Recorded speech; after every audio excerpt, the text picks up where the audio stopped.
A graça de nosso Senhor Jesus Cristo, o amor do Pai e a comunhão do Espírito Santo esteja com vocês. Com carinho, acolhemos vocês que nos acompanham pelo canal das SEBs da Arquidiocese de Maringá. Que bom estarmos juntos para celebrarmos o 11º domingo do tempo comum. Convido vocês a silenciar e apresentar a Deus a intenção que tem em seu coração. Apresentemos também a Deus as pessoas enfermas, as que estão com Covid-19, as que encontram desempregadas, as que sofrem por tantos outros motivos e situações. Apresentemos a Deus as angústias, dores e sofrimentos, os sonhos, as alegrias e esperanças de toda a humanidade. Apresentemos a Deus a intenção pelo fim da pandemia, que a vacina chegue logo para todas as pessoas de todos os lugares. Oremos.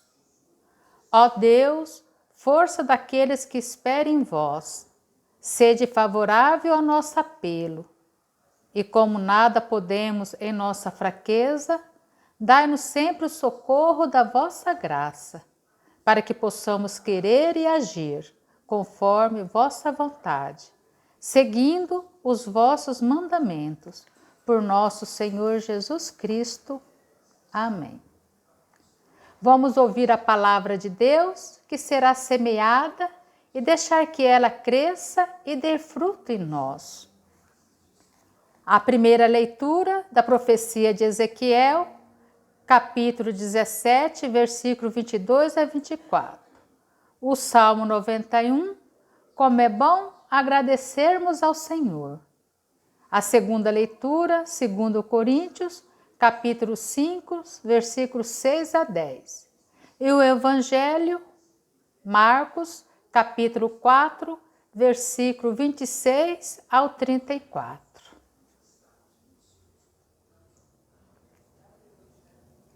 Leitura da profecia de Ezequiel. Assim diz o Senhor Deus: Eu mesmo tirarei um galho da copa do cedro, do mais alto de seus ramos, arrancarei um broto e o plantarei sobre um monte alto e elevado. Vou plantá-lo sobre o alto monte de Israel. Ele produzirá folhagem, dará frutos e se tornará um cedro majestoso. Debaixo dele pousarão todos os pássaros. À sombra de sua ramagem, as aves farão ninhos. E todas as árvores do campo saberão que eu sou o Senhor, que abaixo a árvore alta e elevo a árvore baixa. Faço secar a árvore verde e brotar a árvore seca. Eu, Senhor, digo e faço. Palavra do Senhor.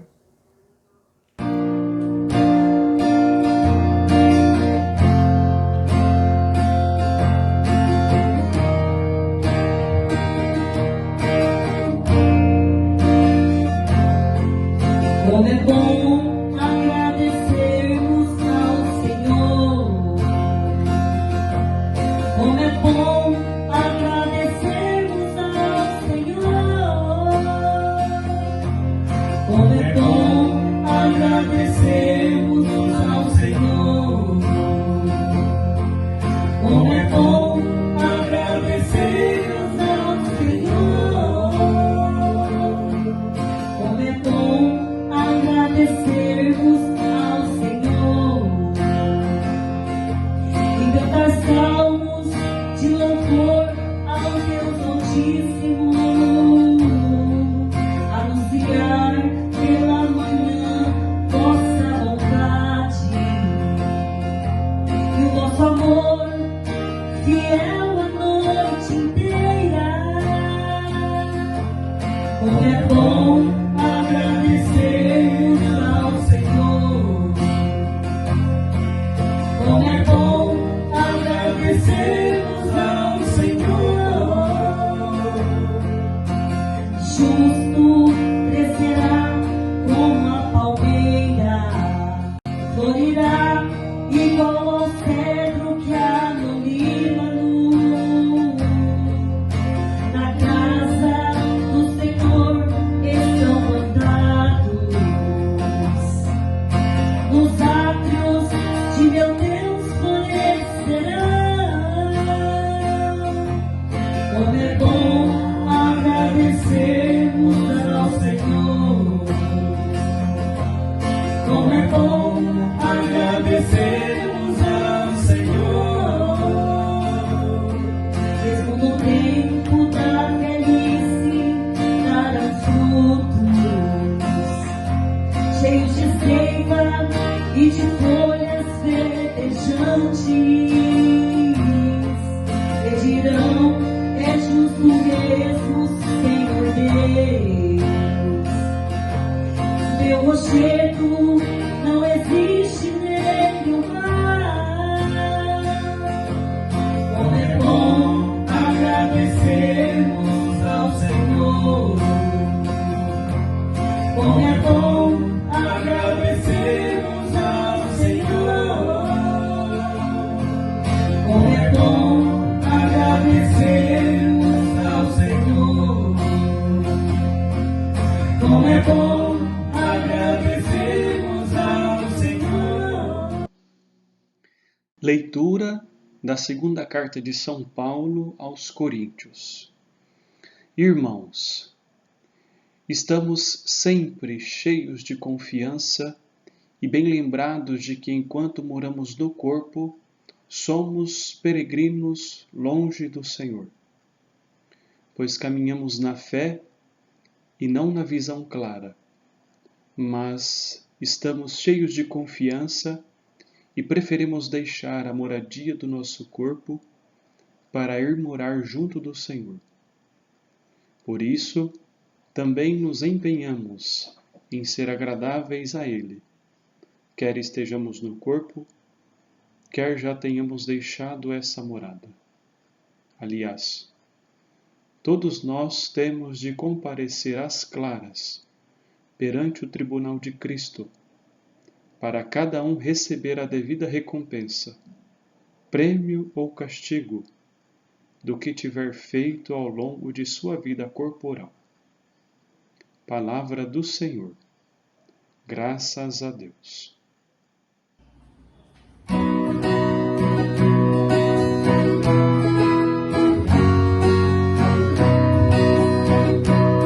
Aleluia, aleluia, aleluia.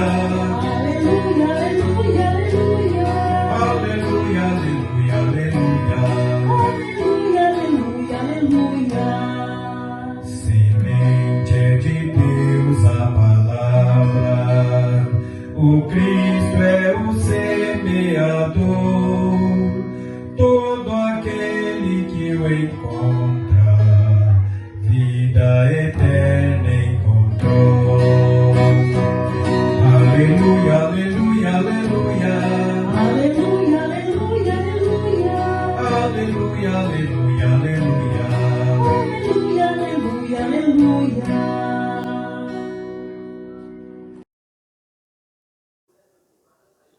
Proclamação do Evangelho segundo Marcos. Naquele tempo, disse Jesus à multidão: o reino de Deus é como quando alguém espalha semente na terra. Ele vai dormir e acorda, noite e dia, e a semente vai germinando e crescendo. Mas ele não sabe como isso acontece. A terra por si mesma produz o fruto. Primeiro aparecem as folhas, depois vem a espiga e, por fim, os grãos que enchem a espiga. Quando as espigas estão maduras, o homem mete logo a foice, porque o tempo da colheita chegou. E Jesus continuou: com que mais poderemos comparar o reino de Deus? Que parábola usaremos para representá-lo? O reino de Deus é como um grão de mostarda, que ao ser semeado na terra é a menor de todas as sementes da terra. Quando é semeado, cresce e se torna maior do que todas as hortaliças, e estende ramos tão grandes que os pássaros do céu podem abrigar-se à sua sombra. Jesus anunciava a palavra usando muitas parábolas, como estas, conforme eles podiam compreender. E só lhes falava por meio de parábolas. Mas quando estava sozinho com os discípulos, explicava tudo. Palavra da salvação. No Evangelho, Marcos nos presenteia com duas parábolas. A parábola é um bom instrumento de diálogo, sobretudo em contextos polêmicos, como era quase sempre o contexto em que Jesus pregava. Na simplicidade, é um método pedagógico, ensina o povo a pensar, a ser crítico, a descobrir onde está a verdade. A primeira leitura, Ezequiel, o profeta da esperança. Deus não abandonou o seu povo. Ele mesmo vai arrancar um broto do cedro e plantar sobre o alto monte de Israel. Ele produzirá folhagens e dará frutos e se tornará um cedro majestoso. Debaixo dele pousarão todos os pássaros. À sombra das suas ramagens, as aves farão ninhos. Ou seja, irá restabelecer a dinastia em Jerusalém, assegurando ao povo um futuro pleno de vida e de felicidade e de paz. Ezequiel assegurou aos exilados a fidelidade de Deus às suas promessas. Deus não falha, não esquece o seu povo, o seu compromisso. Não abandona esse povo com quem se comprometeu. Deus conduz sempre a história humana, de acordo com o seu projeto de salvação, e mantém-se fiel às promessas feitas ao seu povo. Essa certeza deve levar-nos a encarar as dificuldades e desafios do tempo atual, com confiança e esperança. Deus não desistiu da humanidade, Ele a ama. Nós não estamos abandonados à nossa sorte. O Senhor continua querendo salvar. A realidade atual do mundo, de toda a humanidade, está marcada por sombras, por inquietações. Mas também é verdade que Deus continua a acompanhar cada passo que damos e apontar-nos o caminho da vida. A salvação será sempre de Deus. Nessa certeza, temos de vencer o medo e o pessimismo, que por vezes nos paralisam, e não nos deixa dar às irmãs e aos irmãos um testemunho de esperança, de serenidade, de confiança, de sermos como Ezequiel, o profeta da esperança. O Senhor sempre se serve do que é pequeno e frágil para concretizar o seu projeto de salvação. O Senhor convida-nos a mudar os nossos critérios de avaliação e a nossa atitude face ao mundo e face ao que nos rodeiam. Por um lado, ensina-nos a valorizar aquilo e aquelas pessoas que no mundo, por vezes, marginaliza ou despreza. Ensina-nos, por outro lado, que as grandes realizações de Deus não estão dependentes das grandes capacidades das mulheres e dos homens, mas antes da vontade amorosa de Deus. Ensina-nos ainda que o fundamental para sermos discípulas e discípulos dele não é possuir brilhantes qualidades humanas, mas uma atitude de disponibilidade humilde que nos leva a acolher os apelos e desafios de Deus. Na segunda leitura, para Paulo, a vida terrena, passageira e imortal, é um exílio longe do Senhor. Esse tempo de exílio neste mundo caracteriza-se por um conhecimento de Deus parcial. É o tempo da fé. Para Paulo, a perspectiva dessa outra vida nova, dessa vida plena e eterna, não significa não assumir a responsabilidade que temos enquanto caminhamos nesse mundo. Aos que têm fé, compete enquanto habitar este corpo mortal, viver de acordo com as exigências de Deus, caminhar à luz da fé, assumir as suas responsabilidades enquanto discípulas e discípulos, comprometidos com o Cristo e com o seu reino. A esperança da vida plena que nos espera deve ser assim o horizonte dos que têm fé, que caminha pela história e assim fundamentar e iluminar o seu compromisso e a sua fidelidade a Jesus Cristo e ao Evangelho. Paulo tem a preocupação de lembrar a nós, a todas as cristãs e os cristãos, a condição de peregrinos nessa terra. O destino de cada mulher e de cada homem é o encontro com o Senhor, a vida plena e definitiva. A palavra de Paulo aos cristãos de Corinto e a nós hoje é um desafio profético. Aceitar a condição de peregrinos, a dar valor àquilo que tem a marca da eternidade. É nos valores duradouros, e não nos valores efêmeros e passageiros que encontramos a vida plena. O fim último da nossa existência não está nessa terra. O nosso horizonte e as nossas escolhas, deve apontar sempre para o mais além, para a vida plena definitiva. O fato de termos como horizonte a vida eterna, o estar face a face com o Senhor, não pode levar-nos a ignorar as realidades presentes, os sinais dos tempos e os compromissos com a construção do reino de Deus aqui neste mundo. O reino de Deus começa a ser construído aqui, neste mundo, e exige o nosso compromisso, a nossa construção de um mundo mais justo, mais fraterno, mais verdadeiro. Não há comunhão com Cristo se nos omitimos das nossas responsabilidades em testemunhar os gestos e os valores de Cristo. E no Evangelho, Marcos nos presenteia com duas parábolas. Estamos na Galileia, uma grande multidão segue Jesus para ouvir os seus ensinamentos.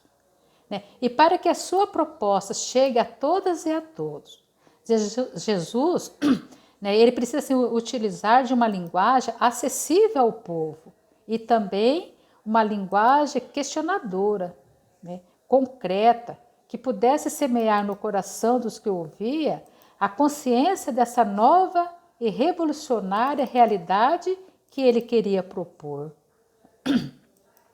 Né? A primeira parábola é a do grão que germina e cresce por si. A parábola refere à intervenção do agricultor apenas no semear e colher. Nada diz sobre as demais ações do agricultor, como preparar a terra, regar a semente e tirar os bichinhos, né, que as impede de crescer. Né? Com certeza, esse nada dizer de propósito. Né? A questão essencial não é o que o agricultor faz, mas o dinamismo vital da semente. Entre semear e colher, a semente vai crescendo e amadurecendo, né, sem que haja intervenção da mulher e do homem, sem nenhuma ação para impedir ou acelerar o processo. O resultado é o fruto do dinamismo da semente, né, que foi lançada à terra. É um ensinamento, né? O reino de Deus, a semente é uma iniciativa divina.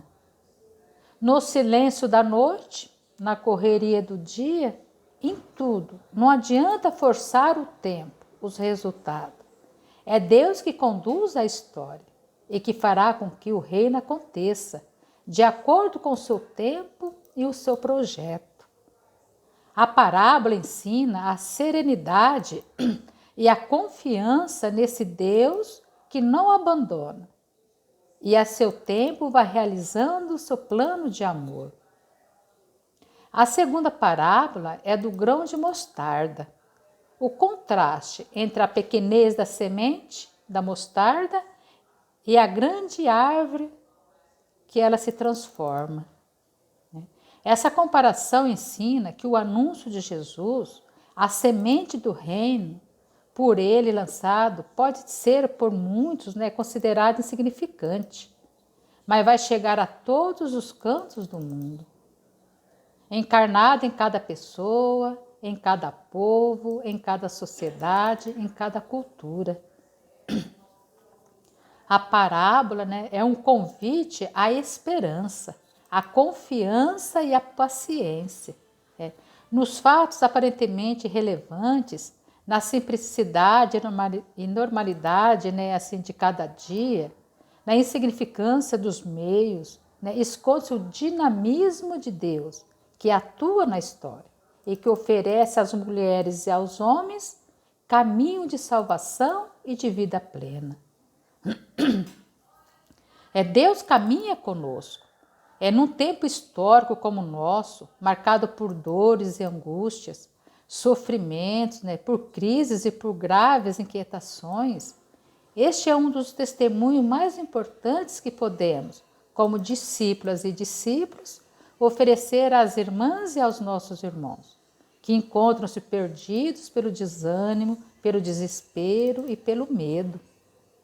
Podemos achar que a nossa vida, né, a nossa história, caminha e entrega por acaso, né, aos caprichos de alguns. Pode parecer que a história humana está perdendo e que caminha para o abismo. Mas é Deus que conduz a história, que está presente em todos os passos do nosso caminho.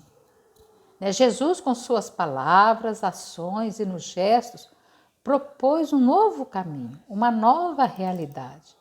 O anunciar o reino de Jesus revela o projeto de salvação que o Pai tem para toda a humanidade. Para que o projeto de salvação fosse aceito, Jesus semeou semente de transformação, transformação dos corações, transformação das mentes, transformação das vontades, transformação da sociedade. A semente semeada não foi em vão. Cresce por ação de Deus e está em todos os tempos, está entre nós. Da nossa parte, É preciso acolher essa semente e deixar que Deus realize a sua ação. De nossa parte, é preciso continuar a lançar essa semente do reino, a fim de que ela encontre lugar no coração de cada mulher, de cada homem e todas as culturas, na sociedade, no mundo. Cabe a nós lançar a semente para que o anúncio da palavra chegue a todos e a todas, e todas e todas possam fazer linda experiência com o Senhor. Se nos preocuparmos com a forma como a semente cresce e se desenvolve, sem se preocupar, semear, confiar na ação de Deus e no dinamismo da palavra semeada. Cada pessoa tem seu tempo, seu crescimento, seu processo de maturação da fé. Cada pessoa tem seu ritmo, e o ritmo de alguns é bem lento. E o ritmo de cada pessoa precisa ser respeitado por quem semeia a palavra. Nós humanos não pensamos iguais, não passamos pelas mesmas experiências e exigências que para nós são válidas.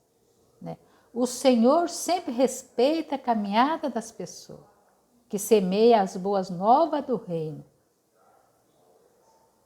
E nós que semeamos essa boa nova do reino, também precisamos respeitar.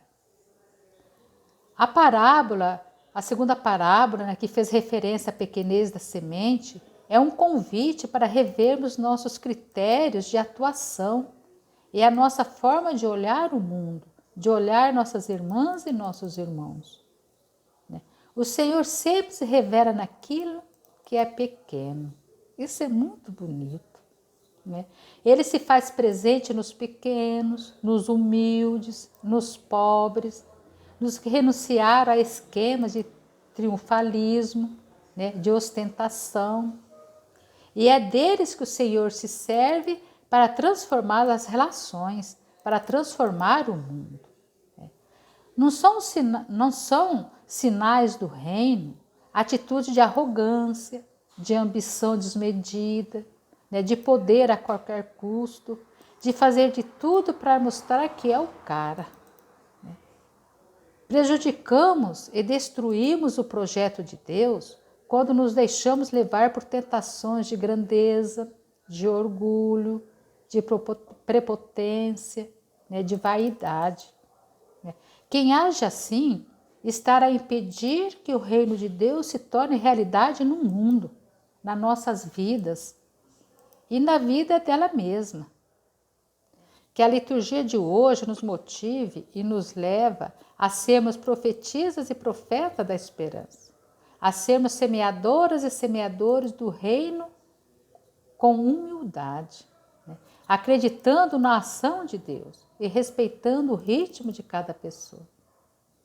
E como o salmista dizer, como é bom agradecermos ao Senhor, anunciar pela manhã vossa bondade e o vosso amor fiel a noite inteira.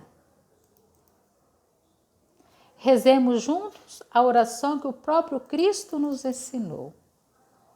Pai nosso que estais no céu, santificado seja o vosso nome, venha a nós o vosso reino, seja feita a vossa vontade, assim na terra como no céu. O pão nosso de cada dia nos dai hoje, perdoai as nossas ofensas, assim como nós perdoamos a quem nos tem ofendido, e não nos deixeis cair em tentação, mas livrai-nos do mal, pois o teu é o reino, o poder e a glória para sempre. Amém. Ave Maria, cheia de graça, o Senhor é convosco, bendita sois vós entre as mulheres, e bendito és o fruto do vosso ventre, Jesus. Santa Maria, Mãe de Deus, rogai por nós, pecadores, agora e na hora de nossa morte. Amém. Um domingo e uma semana abençoada. Até domingo que vem. Que o nosso Deus os abençoe.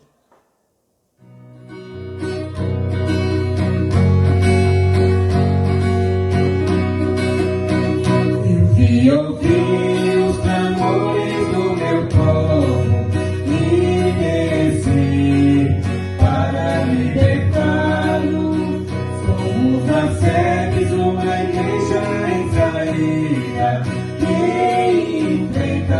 desafios do urbano.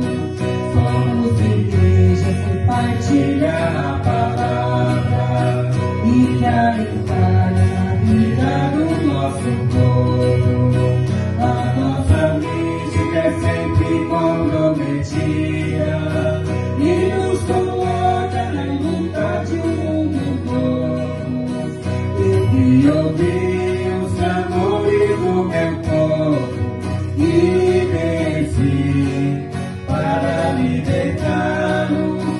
Somos a sede de uma igreja em saída que enfrenta os desafios do mundo urbano. Quando reunidos motivamos a sonhar e nossos sonhos coloca na nação para enfrentarmos os problemas que afligem o povo da cidade e do sertão. E ouvi os clamores do meu povo e desci para libertar-nos. Somos a sede de uma igreja em saída que enfrenta os desafios do mundo.